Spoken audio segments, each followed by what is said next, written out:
Welcome by For the Passion, Not the Fashion, the YouTube channel. Like, share, subscribe now. And this is the card. We are here with Mikk Wega. Mikk Wega, right? Vega. Wega, yeah, Mikk Wega, sorry. From Offenbach, Germany. Is that true? Yeah, that's where I was born, and I was living for the first 26 years of my life, yeah. Okay, because I know about your old band Wallop, who kind of reformed again, right? Yeah, correct. Yeah. And who released their old stuff again on Pure Steel Records. Yeah, some new recorded, new arranged with some new songs, but based on the old stuff, yes. But sound very old school to me. Yeah, that it should sound like. That's our... Yeah, great. Great. Yeah, Pure Steel Records is also a label who's very focused on traditional metal, right? Yes, yeah, it always was. I think we come to that later. We are now opening up the label to other styles of music as well. But yes, of course, we have a lot of traditional old school stuff. A lot of old folks on the rooster. I know. I spoke last morning to Marius Gindra, you probably know, from Metal Command magazine, who doing the info sheets for Pure Steel Records, he told me, or he did for a while at least. And he said he made some questions as well. I made the questions and he changed them a little bit because he knew you probably. He said he knows you quite well because from the German scene. Yeah. So, well, I have the questions. Shall we start? Yeah, let's do it. Go ahead. Cool. Well, Mike, how are things at the moment for you? And please introduce yourself to our viewers. Okay. Yeah, I'm Mikk Wega. As he said, I'm one of my functions. I'm lead singer for a German band Wallop. When I'm playing with my other band, with the Motley Crue tribute band, I'm always 26 years old. Yeah. But when I'm playing with Wallop, I'm a little fucking older. But these are the main bands I'm doing. We talk about later. I work as an A&R and contract manager for Pure Steel Records since the beginning of this year. And well, that's quite an interesting stuff. We all still a little bit fucked by the Corona stuff, but now we see it's slowly increasing with shows and so people get out. So we hope will get better within the next couple of months. So yeah. And about your very early days as when you were a little Mick, when did you get involved in heavy music, and what was the first band you heard? I think heavy music first of all, when I was listening to music with 12 years or so, I liked ABBA. Very much. But the change was then quite fast when a guy of my school who was 1 year older than myself, or 2 years older, told me about Kiss and Motorhead. And I think the record I bought was the Strutter Shock Me single from Kiss. And I was pretty much like Shock Me from Ace Frehley at this days. That's why he's on my entirely on my left arm. Big. Pardon? A very big one. Yeah. This was done in 8 hours in one rush. I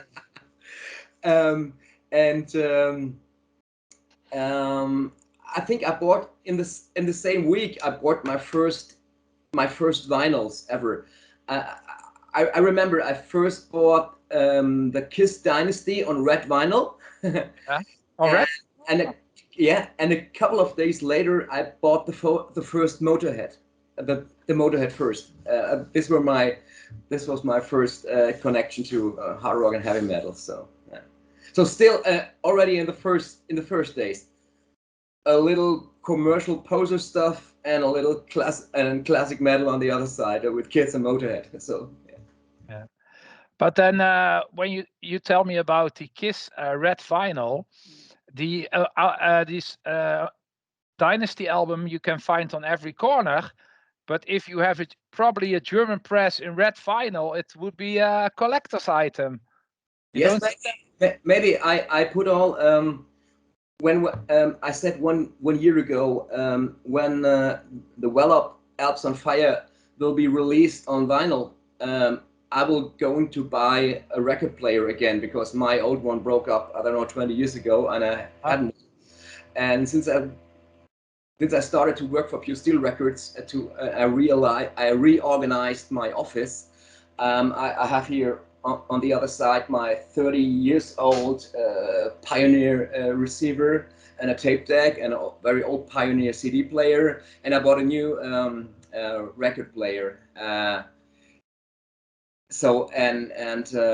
When I bought this record player, I get out all of my old vinyls out of the cellar, and they were stored in very good quality, and I have them all here now. Not as much as you have, because these are all my vinyls from the old days, before I switched to CDs in the early 80s, of course. Yeah, I have it here. I have to look if it's. I'm pretty sure it's a German pressing. So yeah. Yeah, that's you don't. I only found it in Germany at that time, and then red vinyl. It's you see the normal one, black vinyl everywhere, but this one, collector. Anyway, about your old band Wallop. When did you become a singer, and was Wallop your first band? No, it wasn't. I became a singer with 14 or 15 years or so.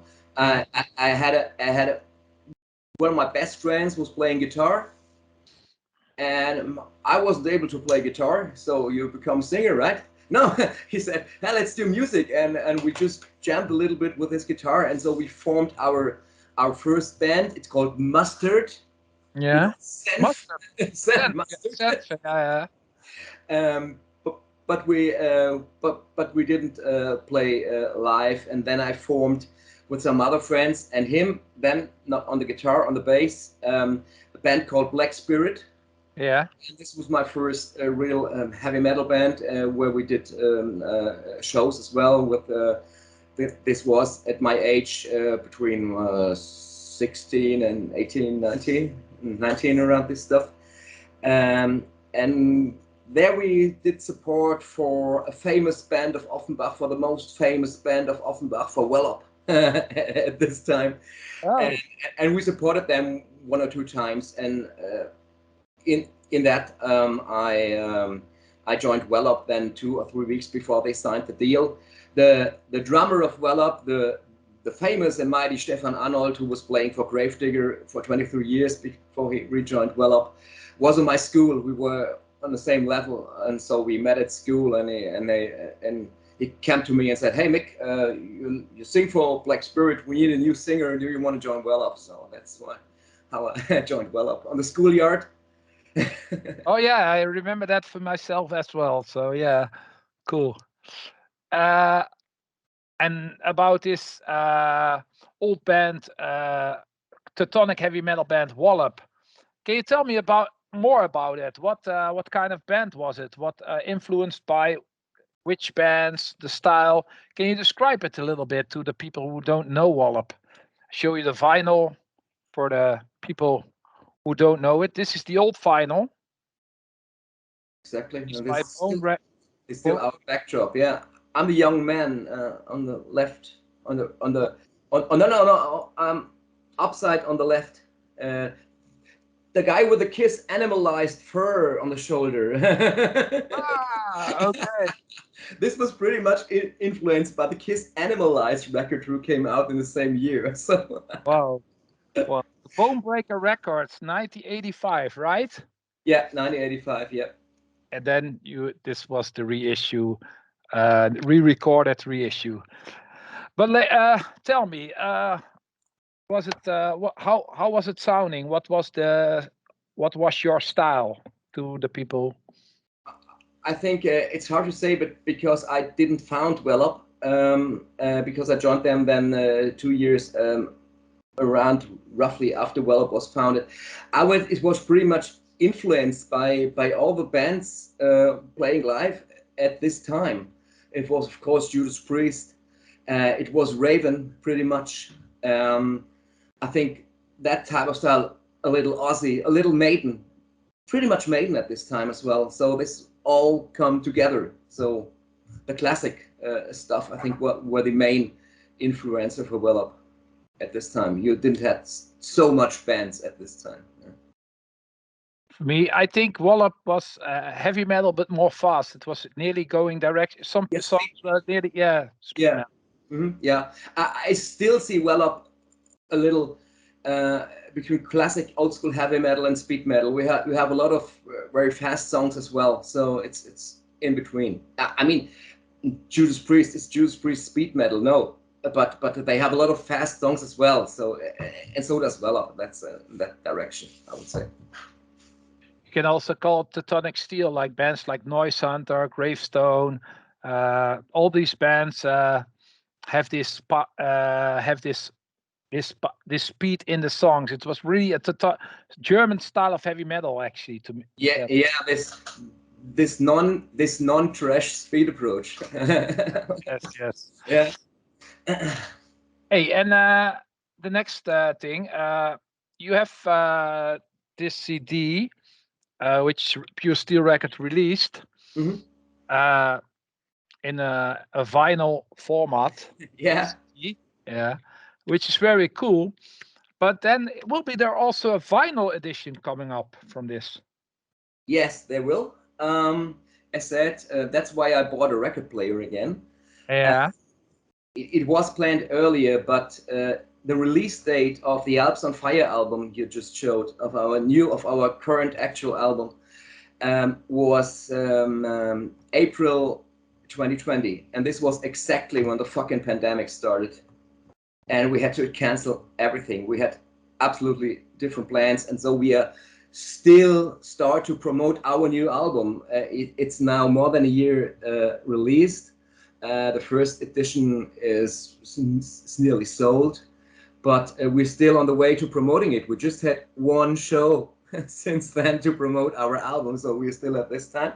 So the release of the vinyl was a little bit postponed, but now if the factory is delivering in time, which is a big problem at the moment, 29th of October this month, Alps on Fire will be released on orange vinyl. Okay. So stay tuned, people, headbangers. About this, you're coming with a new reissue of the old stuff, but is there also, do you also write new songs? And is there also a new album coming up with real new songs? So no re-recorded, but real new songs. Is it? Yeah. I mean, there were already four new songs. There are already 4 new songs on the current album. Three Wallop songs who were never published, and the Crash Bang Raven, the Crash Bang Wallop cover, where I sung together with John Gallagher, and John Gallagher plays guitar on album. Cool. This was a really cool stuff. Yeah. To be honest, and we just started writing new songs. Yes, of course, and we have with Pure Steel, they have two follow-up options in the contract, and yes, we're planning to do that. This will be, of course, postponed a little as well, because as said, we invested a lot of work in the current album, and now it's time for us now to start to postpone to promote the album, either as vinyl or as a CD. So we take the vinyl release now as a restart at the end of the pandemic. Hopefully, at the end of the fucking pandemic. We got all sick of it. Yeah. And there will be shows coming up. Also shows outside Germany, or is it just Germany only at the moment? We're just in the process of preparation so far. We will do the first show we'll do this year is our, I think it was 3 times postponed, our release show for the album. We do it 1.5 years later. Yeah. Don't give a shit, actually. We happen in December 4th. We play in our hometown Offenbach, hopefully. And hopefully, again, in a totally crowded house. In this hall, there are allowed 400 people. And we are one of the only bands in Offenbach who get this house packed when Wallop's playing there. We're playing there together then with another band from Pure Steel Records, with Generation Steel. And another band who was called Steel Dawn, who were already present in the 90s. And then we have a second show in Mannheim. This is about 100 kilometers, or roughly 100 kilometers away from Offenbach, in the legendary Siebener Club, in the Sevener Club. It's a very well-known club. Then we play there with Generation Steel as well. So these are 2 shows in December. We are currently looking and preparing to play festivals in 2022. And there's one festival outside, which is pretty cool, and we are already booked and confirmed. We play, I think it's on the 1st of July, and pretty much you can't come because we play on the Big Gun Festival in Russia. It's 2.5 hours away from Moscow. We were already booked this year for this festival in July. Everything was planned. We just already had in a very big rush, because it was very short time, our Russian visas and our passports, but then it was cancelled 1 week before the festival started, and all work was for nothing. But they already hired us for next year, which is pretty cool, because it's a pretty cool festival, which was usually a cool lineup. So they were Wallop and Udo were playing there, and a lot of other acts. So that's we're looking pretty much forward to fly with Wallop for the first time to Moscow next year. Wow, what a adventure! It would be a real adventure. Great. And but now we're gonna skip a little from Wallop to Saints of Los Angeles, your Motley Crue tribute band. Can you tell me about it? Yeah. And we started this band roughly 8 or 9 years ago. Yeah. For very first attempts just to play the music and do no show, and this was an idiotic idea. But then I saw my first Steel Panther concert, and I said, that's the fuck we have to do. Let's do fun. Let's do just fun. And this is the main purpose of this band. It's not we try to play the music as good as possible, of course, but our main focus from Saints of Los Angeles is entertaining the people. Make the girls dancing, make the boys shouting, throwing a lot of shit around with confetti. We're throwing our drugs, we're throwing our dollars. We get the girls on stage with backstage passes, and this is all fun. Just had my last concert since 11 months last Saturday, and there were about 300 people, and they were really crazy, and it was really fucking great. We started with Saints of Los Angeles basically 2014 with playing live. We played now around 60 to 70 shows so far. When we did tour support for Chase the Ace, this was a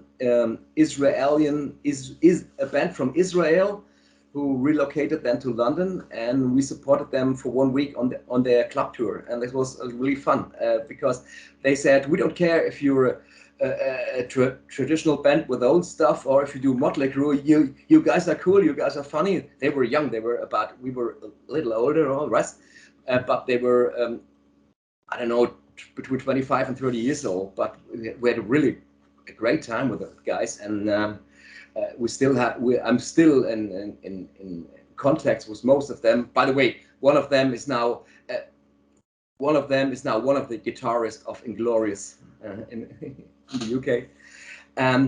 That's where we started. We played then, funny enough, a lot of shows right now in Belgium, about 15, 16, 17, 18 shows already in Belgium. Of course, a lot of shows in Germany. We played Switzerland. Yeah. We already did 2 UK mini tours in, I think, 2018 and 2019. with the Guns N' Roses act from the UK we were supporting. It was planned for 2020, but of course UK is still cancelled and not an option. I still, though, if it's an option for 2022, I don't know if they have fuel until then for our trucks. Oh, yeah. But I would like to get back with the band to the UK because we have a lot of friends there. Especially in London, it's a very, very cool scene with a lot of cool people we know, and it's really fun there. So like that. Yeah, and so we continue with Saints of Los Angeles in the current version.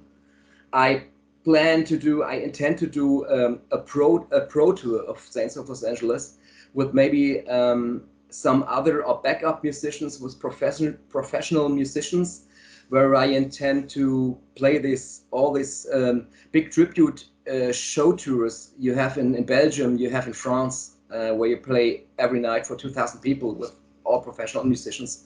That's in my head to do, and I have already did some arrangements, but with the corona, of course, it's all postponed.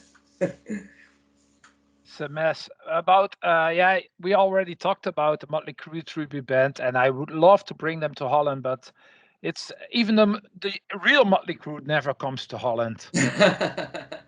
It's really the sleaze and glam scene is very small in Holland. Yeah. Plus, it's really hard to get enough budget and clubs, and it's always a problem. But I don't know if you know Johnny from Belgium, Johnny Riga from DMC agency. I think I heard this name, but I don't know him in person, I think. Huh? I'm in touch with him, and I help him sometimes. So I will I will tell him about it, and maybe you guys can work something out. Let's see. Yeah, we already played 2 shows in Belgium, so near to the Dutch border that from the venue we played, we took a walk 500 meters to the Netherlands. So we were basically in the Netherlands, but not playing. But we were playing. Was it in play? It was Reti. Reti. Yeah, I remember one. Yeah, Reti. It was a big circus tent. We played there with a Kiss tribute band from the Netherlands, and with a Wasp tribute band, and I think a Twisted Sister tribute band. I remember that was a cool evening. Yeah, it was really yeah, it's not far. Just walk to the Dutch border. There was no border. It was out in the green anyway. Yeah. Great. Hey, and about the scene, you come from Offenbach, Germany. Yeah. Back in the day, Western Germany, right? Yeah, of course. How was your scene in the 80s, and how's the scene now in your area? Well, you still live in the Offenbach area? I mean, Offenbach was always, we already had a society who was doing some concerts in Offenbach, but the main scene, of course, Offenbach is, I'm sorry to say that, the smaller town between the big Frankfurt. Those cities are very close together, and we had a lot of clubs and bands in Frankfurt, in Offenbach, Frankfurt. This is as one city, not from the people who not hate each other, but have some problems, even with the footballs, even the soccer stuff, and all this stuff. But there were a lot of clubs and pubs at this time in Frankfurt, Sachsenhausen. It's a party area with all of the clubs and bars. And yeah, it was your duty to, if it's Friday evening, to get on your bicycle, or if you already had a car, or on your moped or whatsoever, and to go to Sachsenhausen and drink and meet the people. And this was really new at this time. They had a television in the bar. Wow, television. They had a video recorder. Oh, that's even cooler. Videos. This was more or less the only place where you can see the new Wasp, Motley Crue, Motorhead, whatsoever videos, and everyone was standing there and drinking and watching these MTV videos. So cool. Yeah, this was a really cool and big scene, and at this time, singers were changing their bands in in a 4 weeks mode from one band to another, and everyone was cool. Everyone has big projects. Every second one said, "I go to LA next month." And yeah, this was then in the 80s, but before this was going constantly down. Nowadays, there's still, I'm just aware of one bigger rock club in Sachsenhausen, which is still open and available, and it's called Speak Easy. But we still, but the torch is still burning a little. We have a society in Offenbach. They call it the Hard and Heavy Freunde, the Hard and Heavy Friends Offenbach, and they are doing the concerts in Offenbach. They are doing the Wallop concert in Offenbach as well. So they are responsible for it, and they try to make heavy metal concerts, and those guys are having the heavy metal torch in their hands still. So it's still there, but it's of course not as big as it was. Yeah. People getting older, there are still good to see that young people, when we played our first Wallop reunion show 2 years ago, I was pretty much amazed. It was like a big class meeting. There was a lot of people I haven't seen for 30 years. Oh, seen there in this hall because it was packed for the first time. To say, I usually don't go to concerts, but I read Wallop. I come and go there, but in the first row, in the first 2 rows, I really saw a lot of young headbangers there, young guys, and this was very positive for me to see. Okay, yeah. 2 guys was my son and his friend, but there were some others as well. So this was great to see that not only we like to see the old people, of course, that's cool, but it's always good to see some young, fresh people looking for enjoying old school heavy metal, and they had fun. Great. And your son, how old is he? He's 15, getting 16. He's looking like the young Sebastian Bach from Skid Row. He's very tall and long hairs and is walking like Bach. Cool. But he's no singer. He's a guitar player. He plays guitar now on Facebook, for since 11 years. Yeah. 11 years. His room is with on this wall of 8-9 guitars. He's running his own band, and yeah, it's pretty much cool. And he's getting a little support from the dad, of course, as you can imagine. Awesome. About the area, or about your hometown area, is Mainz also located in the area of Offenbach? Yeah. That's a so-called Rhine-Main area in Frankfurt. It's the Darmstadt in the south, Offenbach, Frankfurt, Mainz, Wiesbaden. This is the so-called Rhine-Main area, where the river Main and the Rhine come together. That's one of the metropolitan areas in Germany. Because my good friend Marius Kinder, he from Metal Command Scene, he asked me about his hometown bar, Alexander the Great. It seems you played there, and he wanted to know if you liked it, the place. Oh, yeah, of course.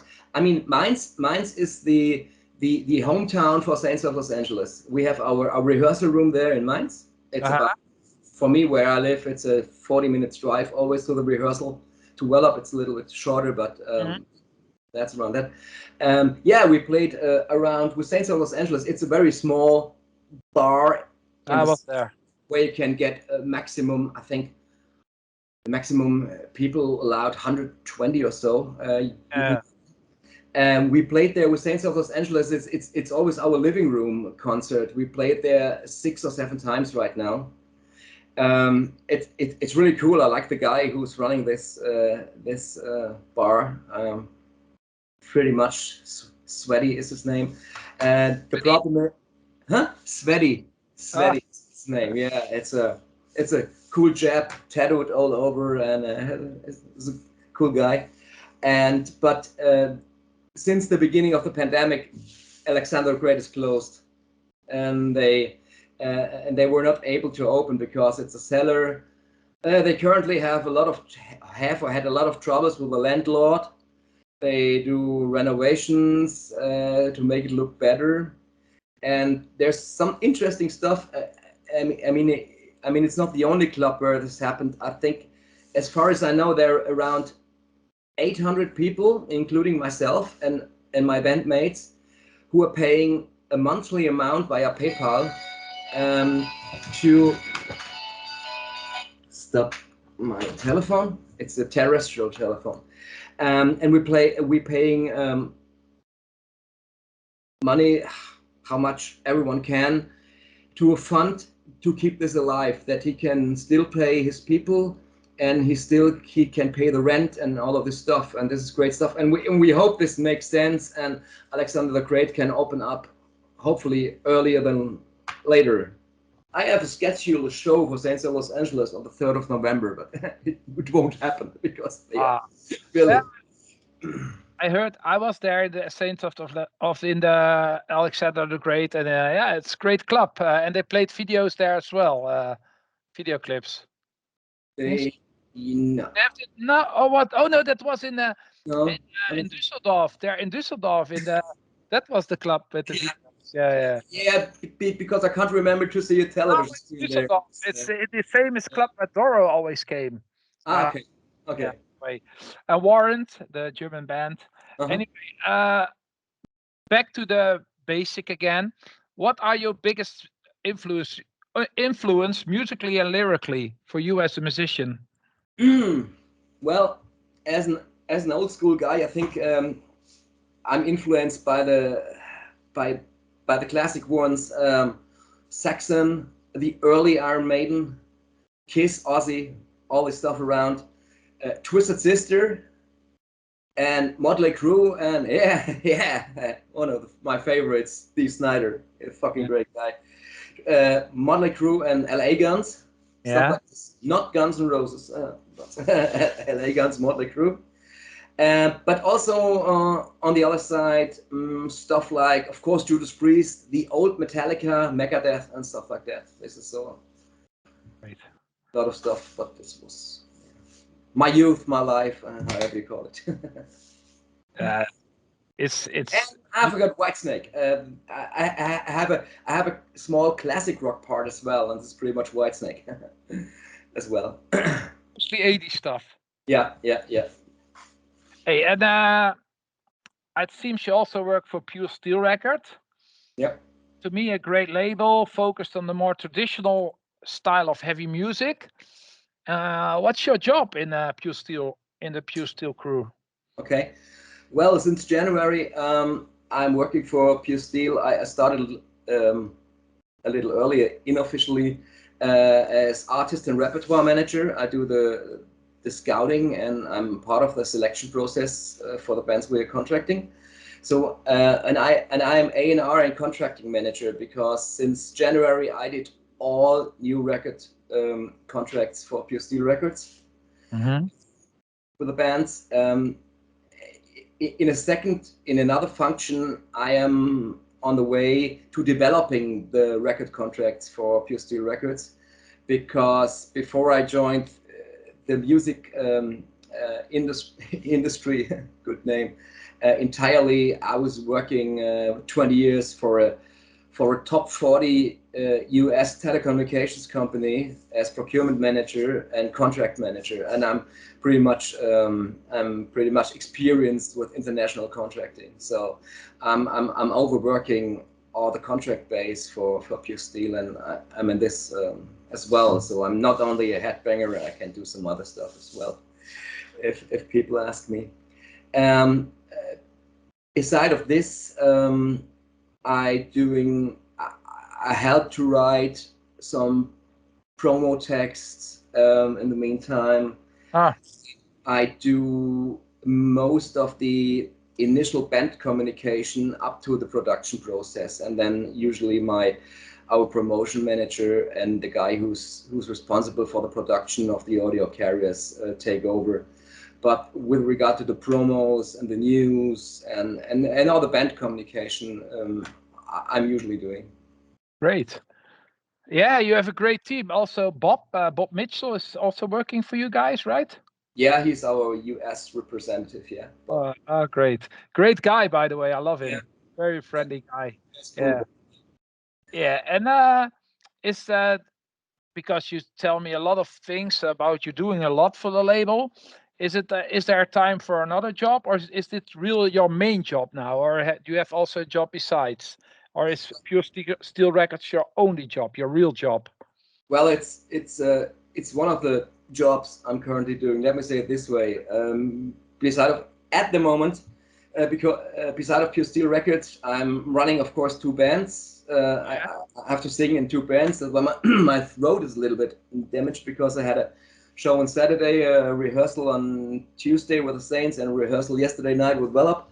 And beside of the singing, I'm doing for Saints of Los Angeles the management and the booking entirely.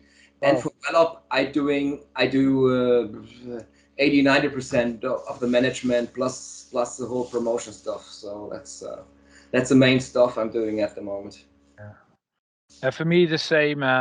If you are so active with music, there's no time for anything else. It's already too much. But you told me something about Pure Steel Records that they're also going to do some other things, some other style of music. Can you tell me about that? Yeah, I mean, it was a pretty much classic label with classic heavy metal. Yeah. But the boss of Pure Steel Records, Andreas Lorenz, and myself, we spoke a lot of that, a lot about. There's a lot of other good music where we get applications from, and I told him that we should, and it was his intention.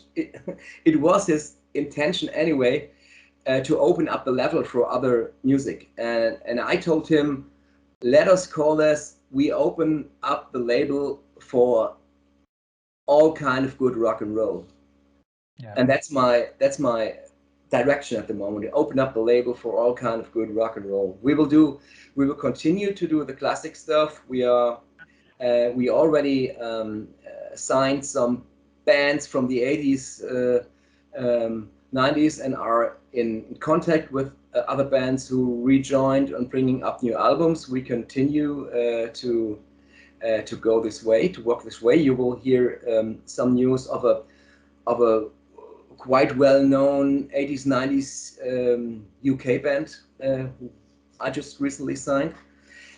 But we have some other new bands. When I maybe can mention you three bands or four I just recently signed. Of course, you mentioned Bob Mitchell and Scepter. I think you already had done an interview with Todd from Scepter. If I saw it correctly. With Bob and Torsten. It was with Torsten, yes. Of course, this is more the classic stuff like Wallop. On the new side, we have, for example, which was released 24th of September, a band from Belgium called Rebels End. Rebels End. It's especially for you. Have a listen. They are, for me, stuff like, okay, you got it. Yeah, yes, okay. A little like LA Guns, sleazy metal hard rock. I like the album very much. When I was in my car, I was listening to their album Round and Round. It's really cool. Another stuff will be interesting. It will be released together with the Wallop vinyl. Then we have the CD release for Lucifer and the Howling Demons. It's Lou, L-O-U, Cipher, S-I-F-F-E-R, Lucifer and the Howling Demons. It's a band from Sweden. Okay. Third or fourth album now, and it's it has a big Motorhead touch like this, or a little like Misfits or Turbo Negro. This is a great band with great stuff as well. So even Rebels and the Lucifers, they are all people around the 30s or so, mid 30s. All right. So, and maybe last but not least, for you in the Netherlands, there will be a release. We already have fixed the release date on the 28th of January. This band called Red Stacks. They're from the Netherlands. Oh, where are they from? Red Stacks, R-E-D and S-T-A-C-K-S, Red Stacks. The two masterminds are two really cool guys, professional musicians from the Netherlands. And it's more classic rock. they're doing, but they're doing very good.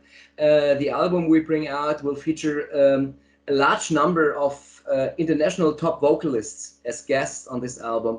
Like, for example, Laura Guldemont from Burning Witches. Yeah, I know. Yeah. Or a guy, Nick Holloman from Powerized or Vicious Roots, and a lot of others. And this is this will be a pretty cool album as well. And Netherlands, I wasn't able to sign until now a band from Germany because the applications were not too good. But there we have a band from Sweden, from Belgium, and from the Netherlands. We signed, and it's all cool music. Yeah. Great. Because Pure Steel was always like, you had first Pure Steel records, but then you also thought Pure Prog, Pure Steel, Pure. Anyway, something. Yeah. And you also work a lot with Carthago Records, right, from Germany. Also work a lot together with the label Pure Steel Records and Carthago's. I get, at least when I got the promo. Carthago belongs to Pure Steel, so yes, it's one of our sub-labels in the meantime. Yeah. We do a lot of great reissues, especially. Yes, that's the main intention of this label. Yeah. Mm-hmm. Yeah, and then there's also a label called Iron Shield Records from Berlin, right? He's also working a lot with you together. Yes, we're working together with them. Yes. Yeah, as promos and stuff. Yeah, exactly. Yeah. Mm-hmm. I met one guy when I played with Wallop. To be honest, I haven't heard Iron Shield Records before, but when I played with Wallop in July on a festival in Berlin, their guy came to me and said, "Hey, I'm from Iron Shield Records. you work for Pure Steel." Thomas. Yes, I think it was. Yeah, great guy. Yeah. Okay. Now you already talked about the three. I asked later 3 bands you recommend. Three Pure Steel bands you recommend. You already noticed that from Belgium, Germany, and Sweden. Yeah. Yes. And now one of the last questions. What are your future plans? Well, what are my future plans? It's to go out and not to come out and play, to go out and play. Yeah, great. These are the main plans. Look to get the bands, especially Wallop, booked for festivals. Maybe if we promote it a little more, and the bookers of the world come back alive. Maybe to think about touring, but let's see. But first we will concentrate on to play on festival stuff. So these are the main stuff. All the stuff we missed over the last 1.5 years come back to life. Hey, and to come to an end, I want to ask you a final word you like to say, and maybe I forgot something to ask you, or you'd like to add something. Feel free to add whatever you want. Okay. No, I think we talked about a lot of stuff. Was very interesting. It was very nice to talk to you, Marco, and thank you for giving me the opportunity to talk to you. Yeah. No, there's not pretty much to say. I just can say to the people: stay metal, stay healthy, go to shows, support the bands. Yeah. If not already done. Yeah. Get vaccinated. Yeah. If you don't like it for you, then do it to protect others and to help us and everyone to get out of this shit and go back to normal as soon as possible. That's my opinion as a musician, artist, and 90% of the musicians and artists I'm talking to have the same opinion, because this must end, and we have to force this, I think, to get back to a normal or as good as possible normal life as quickly as possible. I also got a last question for you. Please get me in touch with Juan Garcia. No, not Juan. What's the guy? Dark Omen. The band. His last name is Juan. I think Juan Garcia is his name, but I don't know how to spell him because I'm not good in Spanish. I have him on Facebook, but I love Dark Omen. No Dark Arena. Dark Arena, and his voice is so great. It's one of a very underrated US metal singer, in my opinion. Okay. And he is one of the musicians who has several bands on your label, on Pure Steel Records. Yeah. Okay. And I really like to talk to him in the next weeks. If you I have him on Facebook, but maybe you can put a coin on. I like. Yeah, okay. Can do that. Okay. Just made a note of it. Okay. Okay, cool. Thank you very much. Thank you. Have a good day. For the passion, not the fashion. Like, Stay metal. subscribe. Yeah, metal. Stay metal. Hey, thank you very much, and good luck with everything. Thank you, guys. Bye. Bye.